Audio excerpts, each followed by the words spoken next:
Today at noon, we are waiting to hear from President Joe Biden on the U.S. response to a worrying new COVID-19 variant now named Omicron. He is set to speak any minute now, and we will take you live when that happens. In the meantime, NBC's Alice Barr shows us the new travel restrictions taking effect today as countries around the world try to stop the spread.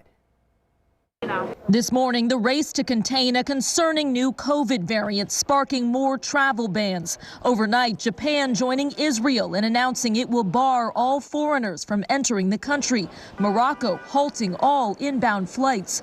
Starting today, the U.S. is restricting travel from South Africa, where the Omicron variant was first detected, along with 7 neighboring countries, though top health officials say the new strain may already be in the U.S. This is a clarion call, as far as I'm concerned, of saying let's put aside all of these differences that we have and say if you're not vaccinated, get vaccinated. If you're fully vaccinated, get boosted. I'm having a meeting with my medical team. As I get back to the White House, I'll have more to say. President Biden meeting with his COVID advisors and preparing to address the nation today. The White House in close communication with South African health officials who are urging calm. There's no reason for panicking, as we don't see severely ill patients. What is concerning, experts say the Omicron variant shows signs of mutating easily, which could make it more transmissible and potentially able to evade immunity, even from vaccines. Top U.S. health officials believe existing vaccines will still add a degree of protection against severe cases, predicting we'll know more in about 2 weeks. Moderna and Pfizer say they're already looking into potentially reformulating their vaccines to adapt to the Omicron variant. If a new vaccine is needed, it could be ready by early next year. In Washington, Alice Barr, NBC News. Happening right now, President Biden is giving the nation an update on the U.S. response to that variant that we just talked about, Omicron. Let's take a listen now from his speech he's giving from D.C. Quickly notified the world of the emergence of this new variant.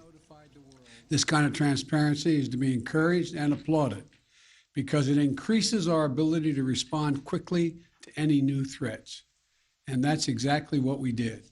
The very day the World Health Organization identified the new variant, I took immediate steps to restrict travel from countries in southern Africa. But while we have that travel restrictions can slow the speed of Omicron, it cannot prevent it. But here's what it does. It gives us time.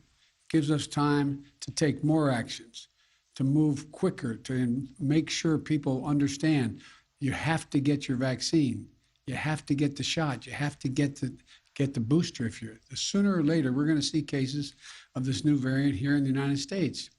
We'll have to face this new threat just as we faced those that come before it. Today, there are 3 messages about the new variant that I want the American people to hear. First, this variant is a cause for concern, not a cause for panic. We have the best vaccine in the world, the best medicines, the best scientists, and we're learning more every single day.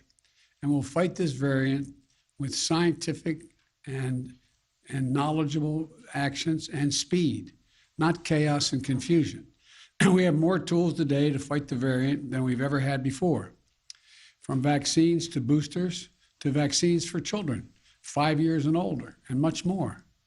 A year ago, America was floundering against the first variant of COVID. We beat that variant significantly, and then we got hit by a far more powerful threat, the Delta variant. But we took action, and now we're seeing deaths from Delta come down. We'll fight and look, we're going to fight and beat this new variant as well. We're learning more about this new variant every single day. And as we learn more, we're going to share that information with the American people candidly and promptly. Second, the best protection, I know you're tired of hearing me say this, the best protection against this new variant or any of the variants out there, the ones we've been dealing with already, is getting fully vaccinated and getting a booster shot. Most Americans are fully vaccinated, but not yet boosted. If you're 18 years or over, and got fully vaccinated before June the 1st, go get the booster shot today. They're free, and they're available at 80,000 locations, coast to coast. A fully vaccinated booster person is the most protected against COVID. Do not wait. Go get your booster if it's time for you to do so. And if you are not vaccinated, now's the time to get vaccinated and take your children to be vaccinated. Every child aged 5 or older can get safe, effective vaccines now. While it will be a few weeks before we know everything we need to know about how strongly the existing vaccines protect against the new variant, Dr. Fauci is with me today, of our medical team, and believe that the vaccines will continue to provide a degree of protection against severe disease. And as additional protections, please wear your mask when you're indoors, in public settings, around other people. It protects you, it protects those around you. Third, in the event, hopefully unlikely, that updated vaccinations or boosters are needed to respond to All this right, new so variant, you have been listening to President Joe Biden give an update on that new variant, the Omicron variant. You heard him talk about how there's still much more information that we need to learn.